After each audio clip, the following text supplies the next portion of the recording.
Elim ayağım. Epeydir kimin kime ne anlattığını bilmiyorum. Adında hem ekmek hem gül geçen kimseyi görmedim. Tanımıyorum. Ben biraz yavaş, günde 5 defa hiçbir şey yapmayan biri. Ben biraz en üzgün baharatlara fena meyilli. Mümkünse haşhaş. Yoksa benzeri sözcüklerle de kırabilirim kalbimi. Diyelim zencefil, diyelim hatmi. Elim ayağım.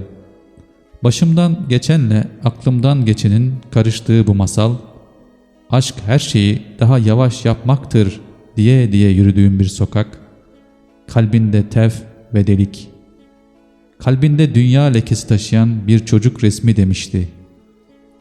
Madem günde 5 vakit kalkıp sana baktım, madem dünyanın bu kadar sabahını ben uyandım, ben uyudum bu kadar uykusunu, dilediğim dünyaya fena inanmış bir yüzüm olsun. Kendimi seninle öldüreceğim dediğim feci bir kalbim, bir elim, bir ayağım.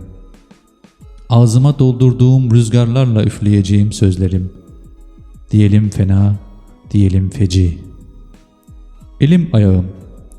Artık nereye ne götürdüğümü bilmediğim bu sapakta, sesini burada bırakıp giden şeylere baharat diyen o aktar dedi. Tamam olmak küfür, tamam etmek haşa. Bir ömür ağrıma gitse de dünyadan oluşmuş harfler, yarım dalgın ve kusurlu geldim ben buraya. Günde 5 defa hiçbir şey yapmamaktansa kalıp sana baktım, kalıp sana bakmak oldu dünya. Baharatları tek tek, zamanın bizi nasıl terlettiğini tane tane, dünyaya inanmış bir yüzü üzgün üzgün anlattım sana. Dedim belki de bir yere üzgün üzgün bakmaktır dünya. Dağlarına 7, çarşılarına bir kez kar yağan doğu, durup beklemenin, durup beklemekle devam ettiği günler. Uyanınca da süren rüyalardan geldim ben buraya. Diyelim fesleğen vardı, durup fesleğen çalıştım buralarda. Diyelim fesleğen çalışmış kadar yoruldum ben dünyada.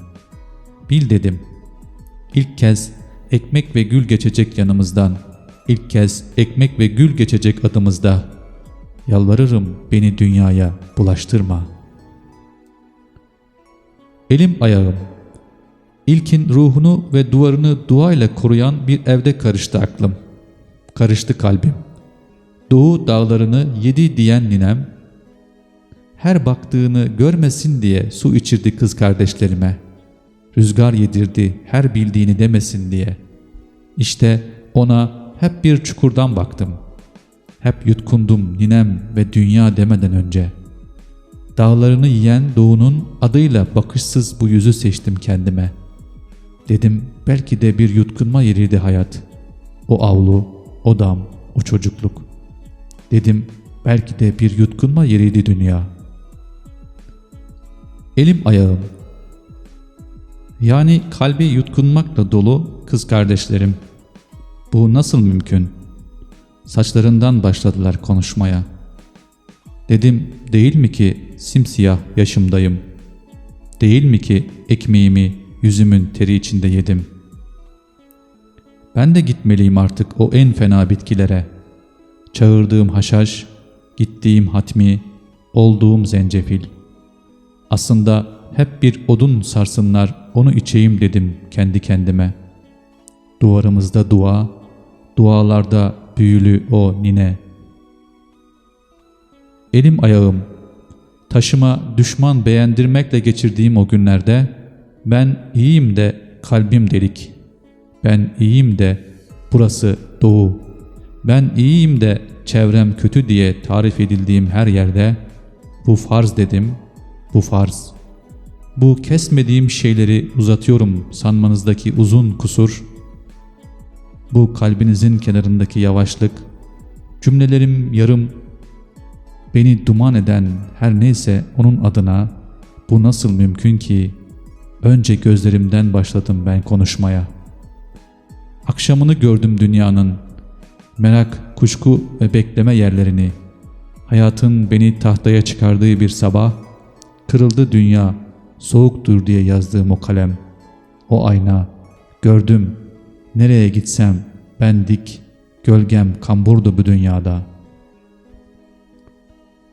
Elim ayağım, sen gittin yağmurun sürdü sonra. Denediğim taş, çarşıları oldu dünyanın, sabır bitkileri. 40 uykusunu uyuduğum doğu, 40 yolunu yürüdüğüm sokak. Hayat hep tuhaf bir yapışkanlıkla kaldı boynumda. Dedim, 40 sesle yıkansam da gitmez kalbimden sesin. Ben dik, gölgem kambur, bu leke başka.